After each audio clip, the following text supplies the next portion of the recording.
So for our weekly challenge this week, I challenge all of our clients to end every single workout that they're doing this week with 100 kettlebell swings. I challenge them to pick a weight that they could swing comfortably for about 20 times. And if they needed to take a break before they got to 100, which I would imagine you would, because if nothing else, your grip might start to go a little bit, and we don't need a kettlebell going through the mirror here. You go ahead and you set it down, you take a break whenever you need to, but you can only take a break for about 10, maximum 15 seconds before you got to pick that bad boy up and start swinging again. And you take as many breaks as you need to, but you got to get to 100. So it's just a giant rest pause set all the way up to 100. The reason that we went with a kettlebell swing is because a lot of people underestimate how important a proper hip hinge movement pattern is to their everyday routine. And a kettlebell swing is the perfect movement that can not only strengthen up your hamstrings, your glutes, your core, but it just dials in that hip hinge movement for you. But ever since I issued the challenge on Sunday, I've been getting a good number of people who have been coming up to me talking about how kettlebell swings bother their lower back. And I understand it's a hip hinge movement, so you're bending at the waist, and your lower back is going to play a part into it because your lower back's part of the core, and your lower back is muscles just like the rest of the core, so those muscles will get fatigued. And by nature, as we should be, we're a little cautious of the lower back. I get it.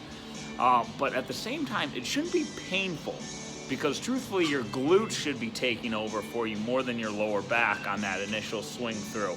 So I've been doing a little comparison of some of our clients who are not complaining of it versus some of our clients who are. And at first look, it's very, very similar, and you can't necessarily diagnose why those people might be having some lower back issues or some hip issues. Their hips might be bothering them until you take dig a little deeper on it. And the difference is about 3 to 4 inches. Like this. It's ridiculous. It's nuts, but that's how big of a part it can play in it, and that's why we have to be super, super diligent on our form. That's why we're surrounded by mirrors in here, okay? So I'm going to show you a little bit right here. So if you've been having a little bit of issues with your hip hinge, with your deadlifts, with your swings, this might be the reason why it's putting a little more pressure on your lower back as opposed to really getting your glutes fully fired in. And so what happens is when we go into a swing, you go all the way out, and then you're supposed to push all the way forward, right? So you get a nice firm line, your kinetic chain, you're standing up, your posture is beautiful, okay?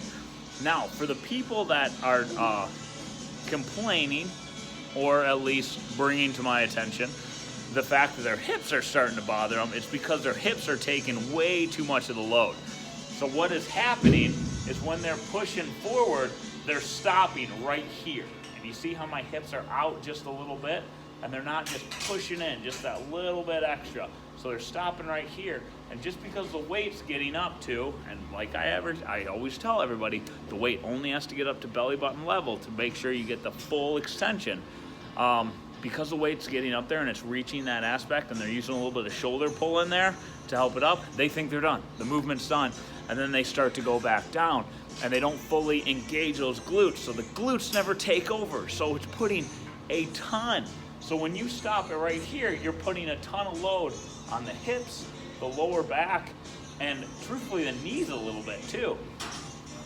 And that is not only gonna cause you severe discomfort while you're doing a movement, but it's just gonna rob you of so many benefits of it. So when you go through a kettlebell swing, make sure you get that full lock in there every single time you're pushing forward. So the easiest way to think about it, your butt should be as squeezed tight as possible, so you're really pushing all the way through there. Get the full benefit. If you're gonna do this exercise, and it's a phenomenal exercise, make sure you are getting the full benefit of it. Because if you're not, you're only doing yourself a disservice. And if you are getting the full benefit out of this thing, life just gets easier if you master this move.